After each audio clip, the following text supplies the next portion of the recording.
বরিশালে এখন জমজমাট দর্জি দোকান। সেলাই মেশিনের শব্দ আর কাটাকাটির ব্যস্ততায় দর্জিরা কেউ কাপড় কাটছেন, কেউ সেলাই করছেন, আবার কেউ দিচ্ছেন সুতোয় কারুকাজ।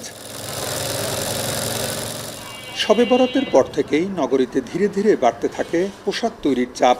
ঈদ উপলক্ষে দর্জির দোকানগুলো ২০ থেকে ২২ রমজান পর্যন্ত অর্ডার নেবে বলে জানালেন মালিকরা।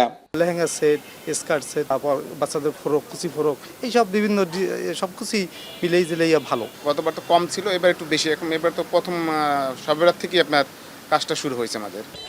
আসল কাশ্মীরি মানেই স্মার্ট কাশ্মীরি, একটি তাসমিয়া কসমেটিক্স অ্যান্ড টয়লেট্রিজ লিমিটেডের পণ্য। সকাল থেকে রাত পর্যন্ত চলা এই ব্যস্ততার সঙ্গে তাল মিলিয়ে জমে উঠেছে থান কাপড়ের বাজারও। বরিশালের কাঠপট্টি ও চকবাজার এলাকায় এখন ভিড় বেশি নারী ক্রেতাদের। দোকানিরা বলছেন, দেশি বিদেশি নানা ধরনের কাপড় থাকলেও বিদেশি কাপড়ের দাম এবার বেশি বলে জানান ক্রেতারা। গেছে বছর যেটা ৩০০ টাকা নিচে গছ, ওইটা আজকে ৪০০ টাকা করে।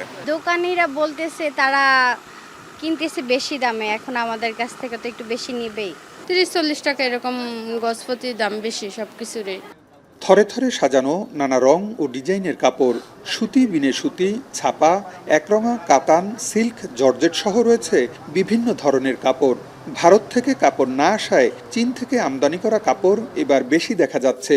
ফলে কিছু কিছু কাপড়ের দাম ২০ থেকে ১৫০ টাকা পর্যন্ত বেড়েছে।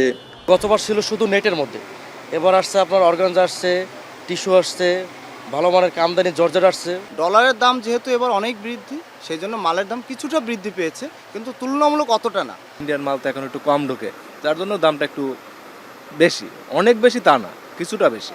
গত ঈদের চেয়ে এবার ব্যবসা বাণিজ্যের পরিস্থিতি ভালো বলে জানান বরিশাল চেম্বার অব কমার্সের সভাপতি।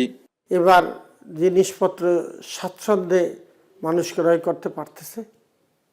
তখন তো একটা রাজনৈতিক অস্থিরতা ছিল, এইবার সেই রকম রাজনৈতিক অস্থিরতা নাই। আইন শৃঙ্খলা মোটামুটি জনগণের পক্ষে। যদি সরকার সহযোগিতা করে, প্রশাসন সহযোগিতা করে, তাহলে ব্যবসায়ীরা স্বাচ্ছন্দ্যে ব্যবসা বাণিজ্য করতে পারবে। বরিশালে ২ শতাধিক থান কাপড়ের দোকান ও ৪ শতাধিক দর্জির দোকানে কাজ করেন প্রায় ৬,০০০ শ্রমিক। ফিরদাউস সোহাগ, এখন, বরিশাল।